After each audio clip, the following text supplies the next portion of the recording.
Ya Rasulullah, Ya Habiballah, Ya Rasulullah.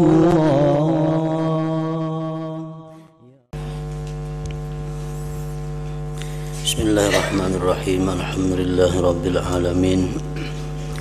Wassalatu wassalam ala asyrafil anbiya wal mursalin Sayyidina Maulana Muhammadin wa ala alihi wa sahbihi ajma'in. Yang kedua, agar ibadah Anda diterima oleh Allah Subhanahu wa ta'ala. Lanjutan daripada masalah tobat. Tobat diperlukan bagi setiap orang. Yang pertama maksudnya adalah agar seseorang itu bisa rajin beribadah, karena dosa-dosa itu membelenggu seseorang daripada memperbuat ibadah. Yang kedua, tobat diperlukan agar ibadah diterima oleh Allah Subhanahu wa ta'ala. Orang yang mempunyai piutang pasti tidak mau menerima hadiah dari orang yang berhutang kepadanya. Jelasnya begini, tobat dari maksiat dan mencari keridhaan musuh orang yang pernah dizalimi merupakan keparduan yang harus dilaksanakan.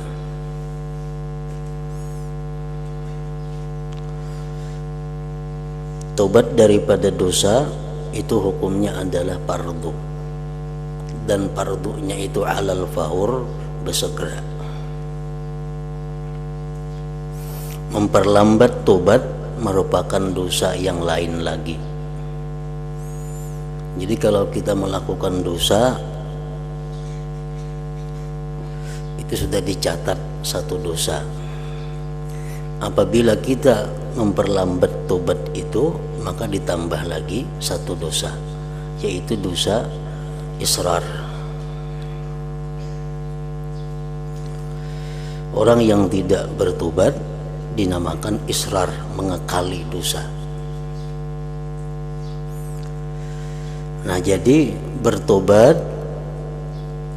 dan minta halal, minta ridha kepada orang yang pernah dizalim merupakan keparduan yang harus mesti dilaksanakan.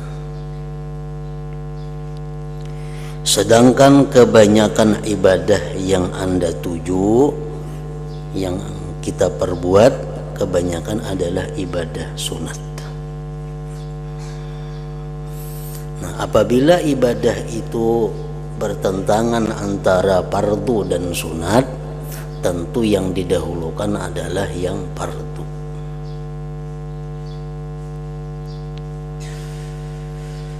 Umpamanya kita ada qadaan, nah qadaan didahulukan daripada melaksanakan yang sunat. Qadaan sembahyang fardu masih banyak lagi, nah itu kita kada boleh melakukan sembahyang sunat, karena yang fardu masih ada dalam tanggungan kita. Nah, demikian halnya dengan tobat daripada dosa, minta ampun, minta halal kepada orang yang pernah dizalim, itu adalah satu keparduan. Nah, bila satu keparduan itu kita tunda dengan melaksanakan yang sunat, maka yang sunat itu jelas sudah ada diterima oleh Allah Subhanahu wa ta'ala. Nah, jadi itulah perlunya tobat tadi, agar ibadah kita bisa diterima oleh Allah.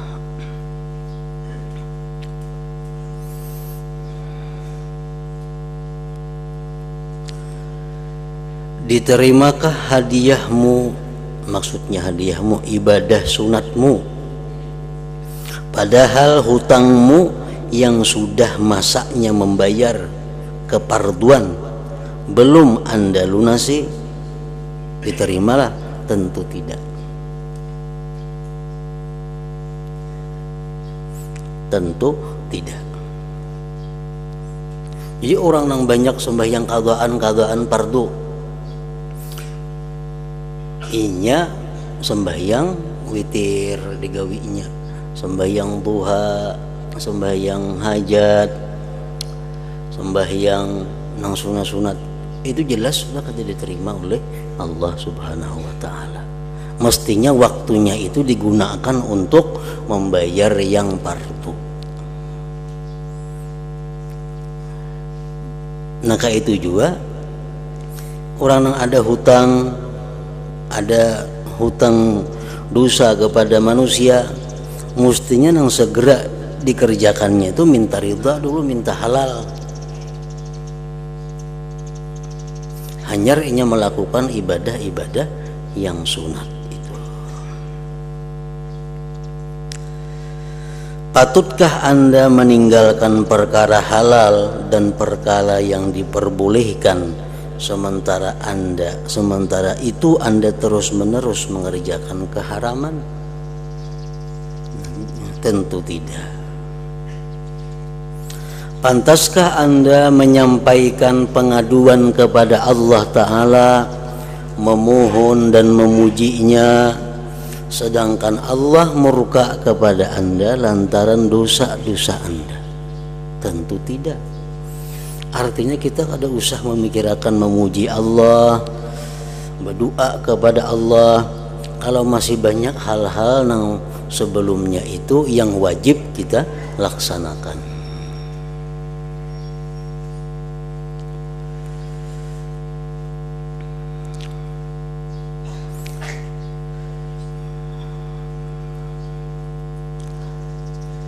Jadi Allah kadang menerima ibadah seseorang bila orang itu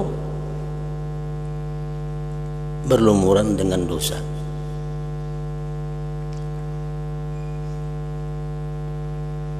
Allah kadang akan memberi ganjaran, kadang akan memberi pahala kepada satu ibadah yang mana orang yang beribadah itu belum tobat daripada dosa-dosanya.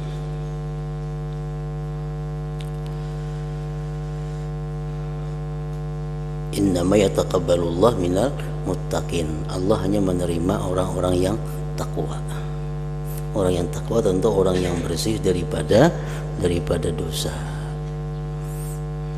Nah, kita mencuri, kita mengambil hak orang lain, nah kemudian kita kada tobat, kada minta ridha, sembahyang kita kada diterima Allah, belajar kita kada dinilai pahala oleh Allah, apapun ibadah kita ditolak oleh Allah. Kenapa? Karena kita meninggalkan sesuatu yang lebih perlu daripada itu. Nah, apa yang lebih perlu? Tobat dan minta halal kepada orang yang pernah kita ambil haknya itu. Sampainya mati itu berlaku hukumannya. Nah, kita mengambil hak orang hari ini, kemudian kita kada tobat, kita kada minta halal. Padahal tobat minta halal bisa kita lakukan, tapi kita kada mau. Sembahyang aja kita, beribadah, puasa, menuntut ilmu sampai mati kada diterima Allah. Kenapa? Karena sebelumnya itu ini ada berbuat sesuatu yang membuat Allah murka kepadanya. Nah, jadi kada gampang perbuatan dosa itu. Nah, makanya tadi wajib tobat itu berdahulu daripada beribadah, karena dengan tobat ibadah kita selanjutnya diterima oleh Allah Subhanahu wa taala. Amun sudah perbuatan baik kita kada diterima Allah, catatan amal tentu kosong nang sebelah kanan, sedangkan perbuatan dosa nang lain-lain tetap jalan. Kita melakukan dosa nang lain dicatat, melakukan dosa catat lagi, melakukan ibadah kada dicatat. Jadi jelas timbangan amal itu berat ke sebelah ke sebelah kiri. Nah, jadi itu pentingnya tobat.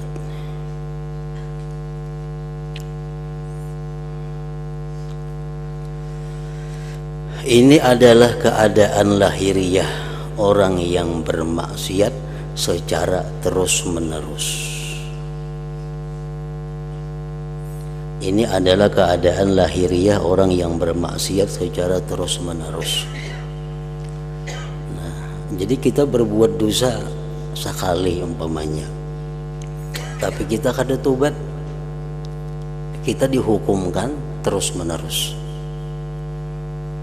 Nah, kita berbuat dosa hari ini, nah kita kada langsung tobat, kita dihukumkan orang yang selalu berbuat dosa. Nah, itu israr.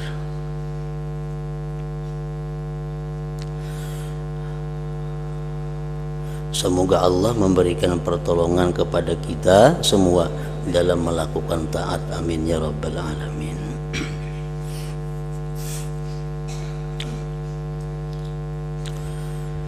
Andai kata Anda bertanya, apakah arti tobat yang nasuh itu?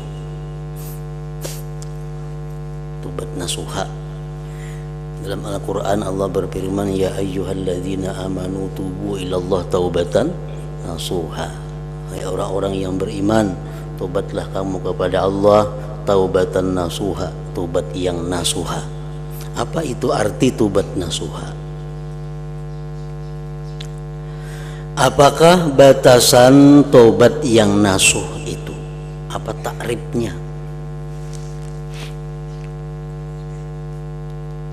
Dan apa pula yang sayogianya dilakukan oleh seseorang agar bisa keluar dari semua dosa?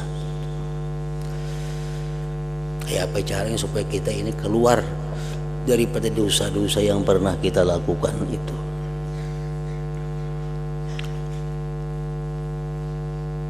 Maka aku terangkan, ujar Imam Ghazali. Taubat merupakan suatu laku di antara laku-laku hati. Artinya taubat itu min fi'lil qulub, termasuk perbuatan hati. Jadi di mulut kita aku taubat, itu kan sekadar pengakuan.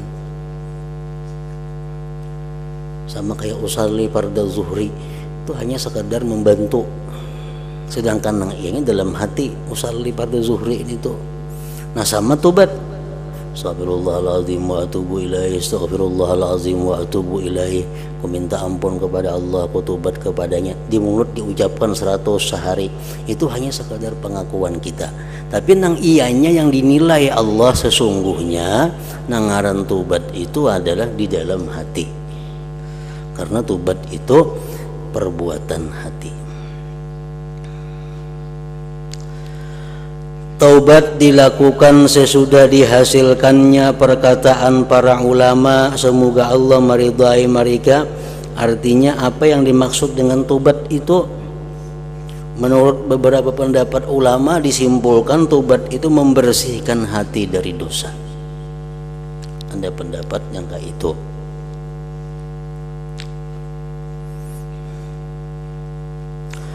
Nah, menurut pendapat guru daripada Imam Al-Ghazali, Abu Bakar Al-Warraq berkata, beliau tentang batasan tobat. Yang dinamakan tobat ialah meninggalkan pemilihan dosa. Arti pemilihan itu melakukan dosa. Ikhtiyaruz dzambi, meninggalkan pemilihan dosa, meninggalkan memperbuat dosa, di mana dosa semisalnya sudah pernah diperbuat demi mengagungkan Allah Ta'ala dan takut akan kemurkaannya. Nah, itu definisi tobat menurut Abu Bakar Al-Warraq.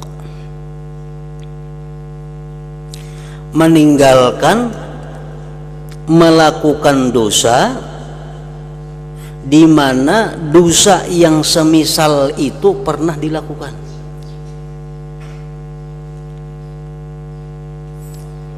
Dengan semata-mata mengagungkan dan takut kepada Allah.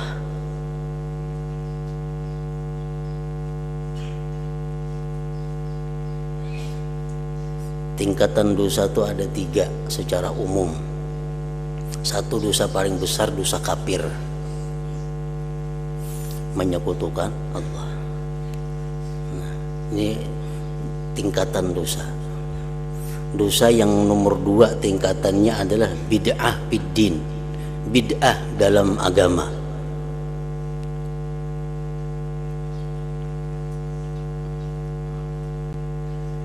Dosa yang nomor 3 tingkatannya adalah dosa-dosa lain, dosa ghibah, berzina, riba dan sebagainya. Nah, jadi tingkatan dosa itu ada 3 hal tadi.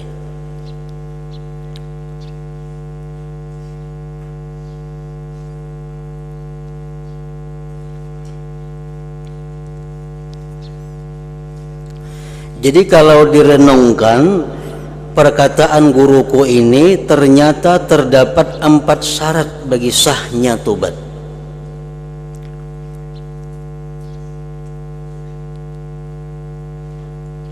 Satu, meninggalkan pemilihan dosa, artinya meninggalkan memperbuat dosa.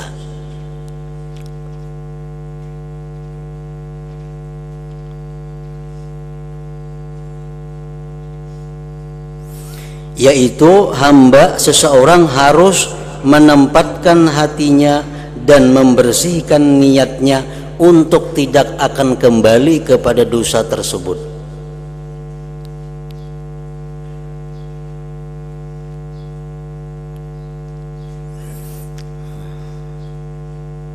Artinya hatinya itu sudah bulat kada akan kembali kepada dosa. Adapun jika seseorang meninggalkan laku dosa maksiat tetapi di hatinya masih ada bayangan hendak kembali lagi berbuat dosa, atau tidak mempunyai maksud hendak kembali namun hatinya ragu-ragu, maka orang semacam ini kadang-kadang masih akan kembali melakukan dosa. Ia disebut orang yang menahan diri dari dosa, bukannya orang yang bertobat dari dosa. Nah, jadi tobat itu artinya bulat hati. Aku kada akan mengulang lagi dosa semisal itu. Nah, itu ngaran tobat. Bila hati ini masih ragu-ragu, bisa tak ulang, bisa kada. Nah, itu belum tobat ngarannya. Atau di hatinya ini masih ada tujuan lagi untuk mengulang satu dosa, itu kada tobat juga ngarannya. Aku hari ini kau menahan diri daripada dosa, tapi esok bisa kada kau menahan diri. Nah, itu kada tobat ngarannya. Jadi tobat itu bulatakan kita ini hati kita, pokoknya aku esok dan selanjutnya kada berbuat dosa lagi. Andai kata isuknya berbuat dosa, kada jadi masalah. Yang penting waktunya bertobat itu hatinya bujur-bujur penuh, bujur-bujur bulat, kada akan melakukan dosa lagi di belakang hari. Nah, itu ngarannya tobat.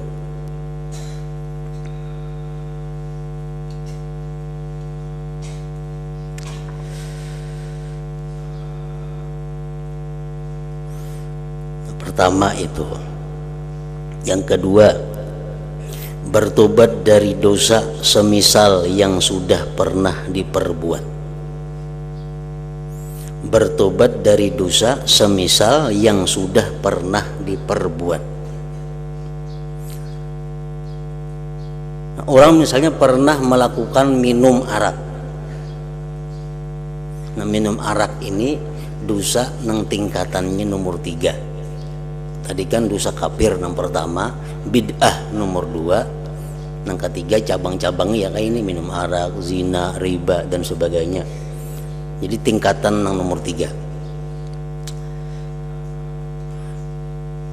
Nah, bertobat dari dosa semisal yang sudah pernah diperbuat. Jadi kalau kita umpamanya minum arak, hendak tobat. Jadi tobat kita itu kada hendak lagi maulang perbuatan itu minum arak, sekaligus dosa-dosa yang sederajat dengan minum arak itu. Nah kayak itu maka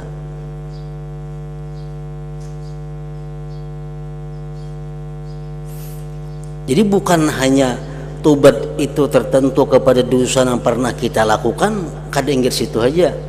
Jadi tobat itu mesti satu, meninggalkan, berhenti.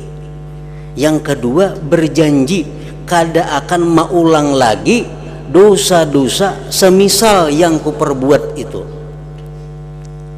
Jangan hanya ditujukan kepada satu dosa yang pernah kita lakukan. Misal aku tobat berhenti daripada minum arak. Nah, yang kedua, aku berjanji kada akan minum arak lagi. Itu kada cukup lagi. Jadi mesti berjanji kada akan minum arak dan melakukan dosa-dosa yang sederajat dengan itu minum arak. Nah, kayak itu.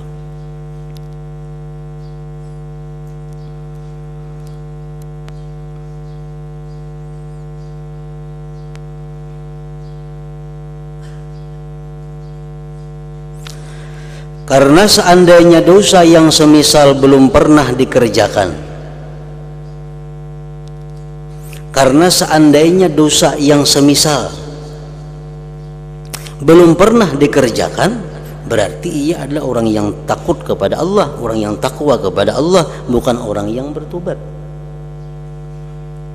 Cobalah Anda renungkan, kalau ada orang berkata bahwa Nabi Muhammad sallallahu alaihi wasallam adalah orang yang bertobat dari kekafiran, tentu omongan seperti ini tidak benar. Sebab beliau sama sekali tidak pernah kafir. Lain halnya umpama disebutkan bahwa Sayyidina Umar adalah orang yang bertobat dari kekafiran, maka perkataan ini benar karena beliau memang pernah kafir.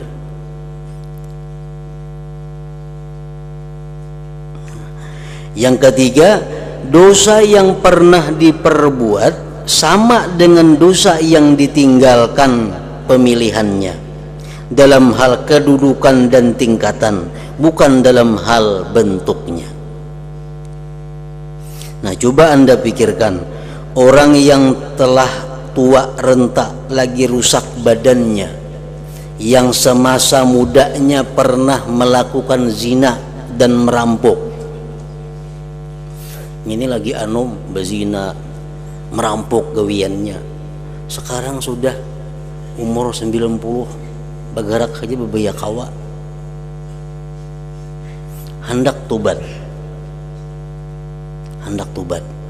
Satu sih mbak ampeh daripada berzina dan merampok. Dua, bercita-cita kada merampok lagi. Memang kada kau merampok lagi, sudah tua nangka itu. Nah, jadi bertobat itu bukan hanya daripada dosa yang pernah dilakukan, tapi juga tobat daripada dosa yang sederajat dengan itu.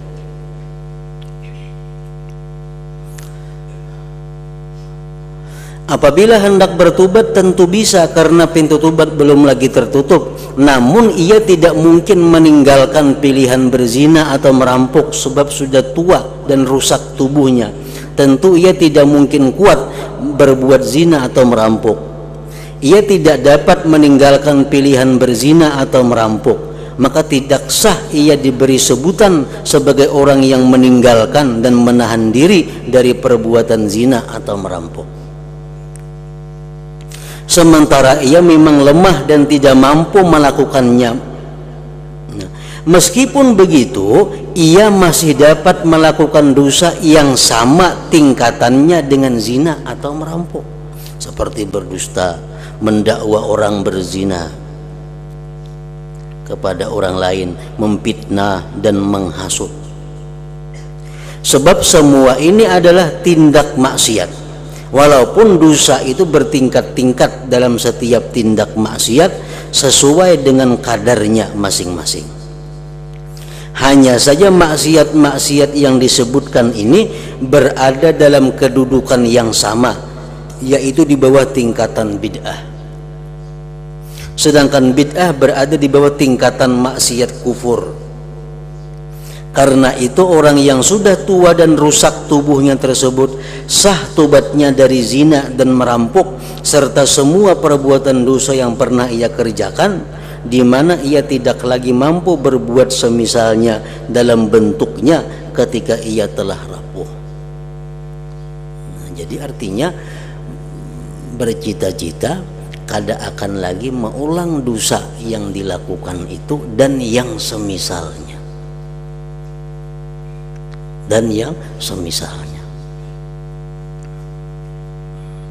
Yang keempat, meninggalkan pilihan dosa itu hanyalah demi mengagungkan Allah Azza wa Jal serta takut akan kemurkaan dan kepedihan siksanya. Nah, 4 hal itulah syarat sah tobat menurut Abu Bakar Al-Warraq. Jadi pertama tadi berhenti, yang kedua bertobat daripada dosa yang semisalnya,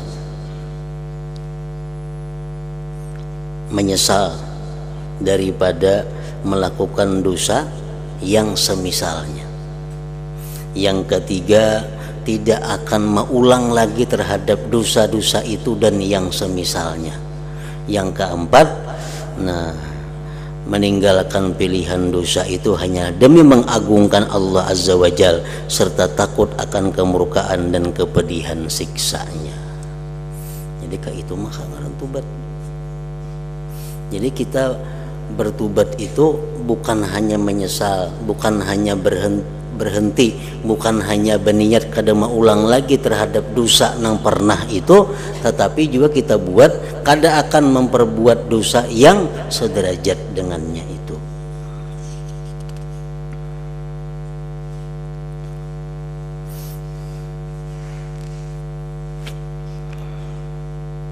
Meninggalkan pilihan dosa itu, meninggalkan perbuatan dosa itu hanyalah demi mengagungkan Allah Azza wa Jal serta takut akan kemurkaan dan kepedihan siksanya, bukan lantaran mencintai kepentingan duniawi atau karena takut kepada manusia atau untuk mencari pujian sesama dan supaya terkenal, bukan pula buat mencari kedudukan atau karena lemah dan miskin di tengah-tengah masyarakat atau pamrih-pamrih lain. Inilah syarat-syarat dan rukun-rukun tobat. Apabila 4 syarat ini ada dan sempurna, maka itulah tobat sejati dan benar atau tobat nasuha ngarannya.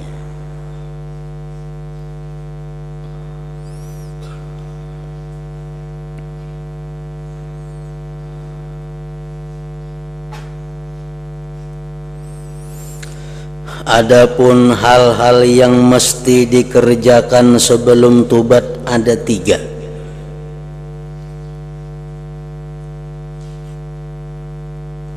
Jadi tobat itu ada mukaddimahnya, ada tobat itu pengantarnya yang membawa dia bertobat. 1, ingat keburukan dosa. Ini biasanya mukaddimah inilah yang menyebabkan orang itu bertobat. Pertama, ingat keburukan dosa.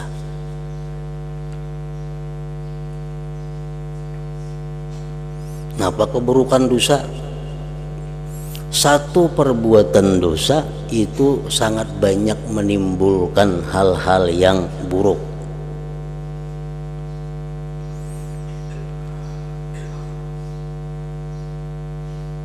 Pertama, keburukan dosa itu membuat ibadahnya ditolak oleh Allah.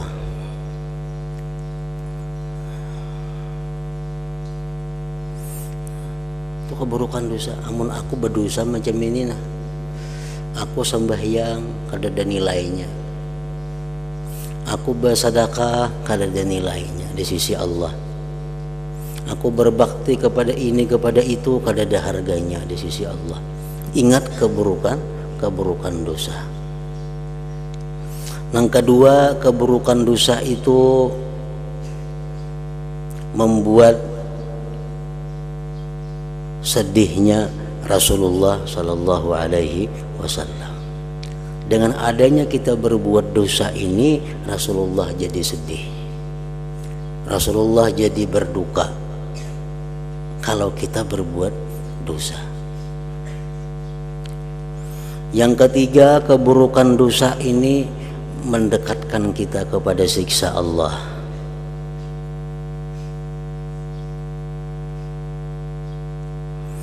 Yang keempat, keburukan dosa ini kalaunya kita orang yang disayangi Allah, mempersempit rezeki.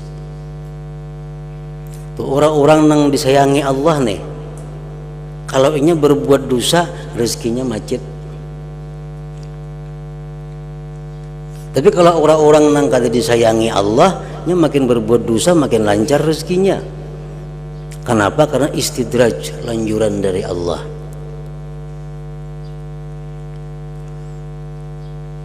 Nah, orang-orang yang beriman, orang-orang yang dikasihi Allah, kalau inya berbuat dosa, rezekinya disempitkan Allah. Tujuannya apa? Supaya orang ini sadar, ini orang disayangi Tuhan, bang. Nah, orang disayangi Tuhan itu kalau inya berbuat dosa, Allah segera memberi teguran kepadanya. Antara lain teguran Tuhan apa? Rezekinya macet.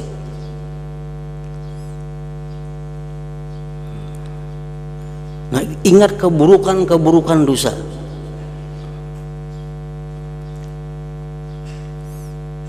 Dalam kitab Sirajut Talibin disebutkan itu ada antara lain bahwa orang-orang yang beriman itu, orang-orang yang dikasihi Allah itu, kalau dia melakukan satu perbuatan dosa, nah, maka rezekinya akan disempitkan Allah. Yang kedua, mukaddimah tobat itu, ingat sakitnya siksa Allah bagi orang yang berdosa yang tentu tidak tertahan oleh Anda.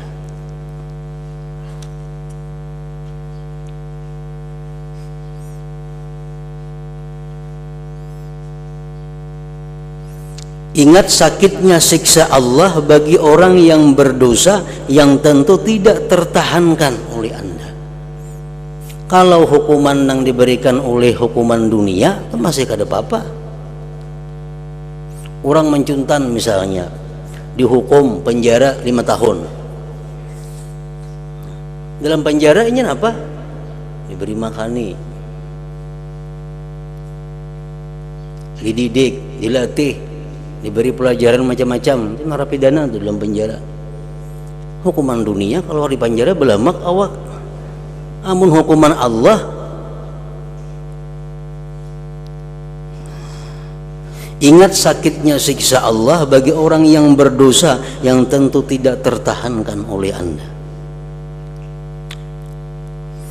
Yang ketiga, ingat akan kelemahan diri Anda dan sedikitnya daya upaya Anda dalam menghadapi siksa Allah itu.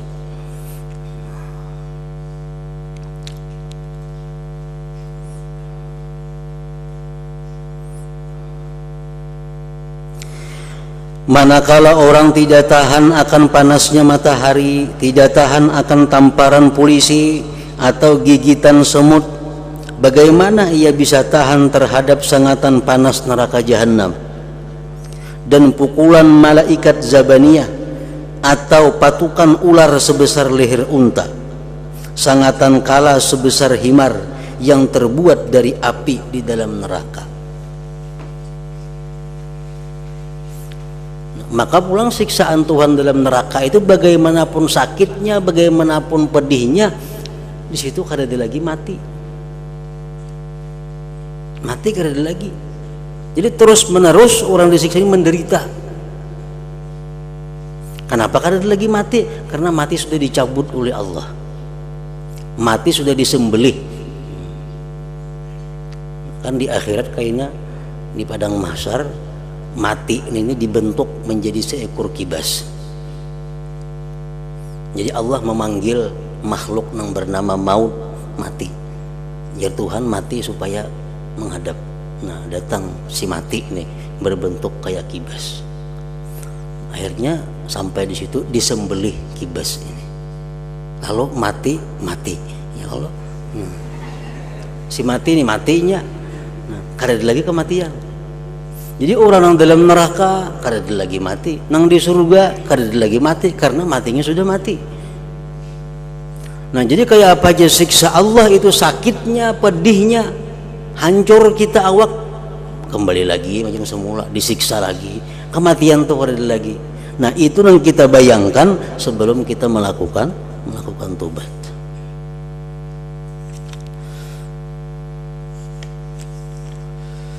Sengatan kala sebesar himar yang terbuat dari api di dalam neraka, tempat siksa dan kerusakan. Nah, mampu kada kita? Tentu tidak akan tahan.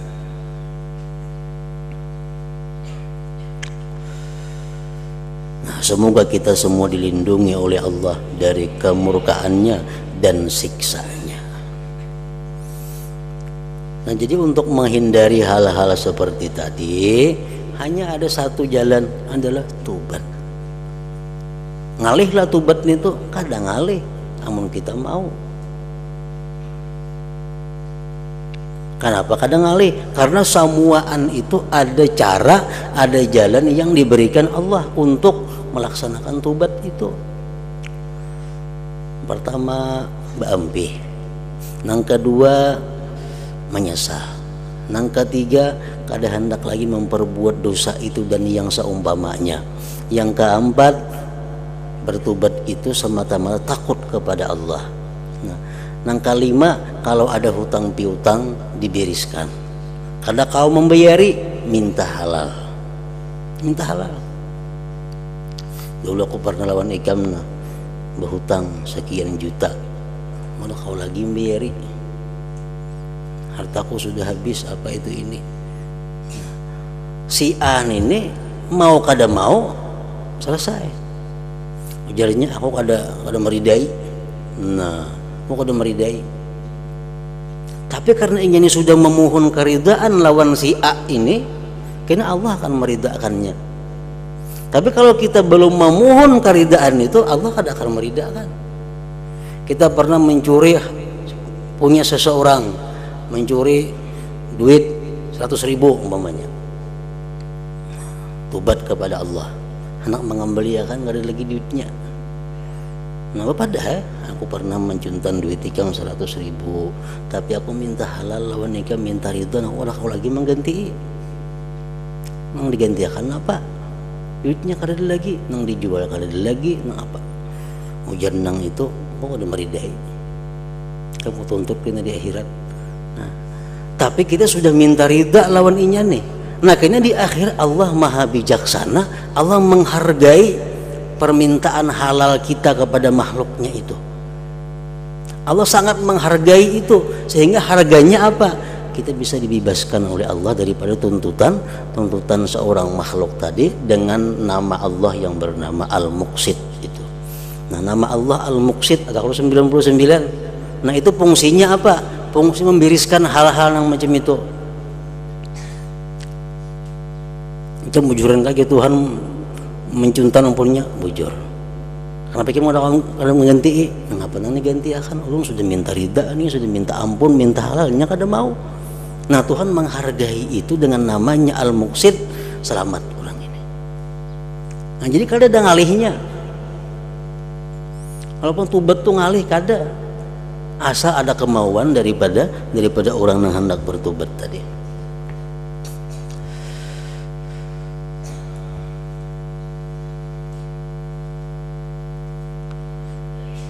Apabila Anda selalu mengingat hal ini dan senantiasa membiasakan ingat kepada siksa Allah di waktu malam dan siang, maka yang demikian pasti akan mendorong Anda untuk bertobat yang baik dan bersih dari segala dosa. Mudah-mudahan Allah memberikan taufik dengan anugerahnya kepada kita. Amin ya rabbal alamin. Nah, situ jika Anda menanyakan. ya Rasulullah, ya Habiballah, ya Rasulullah.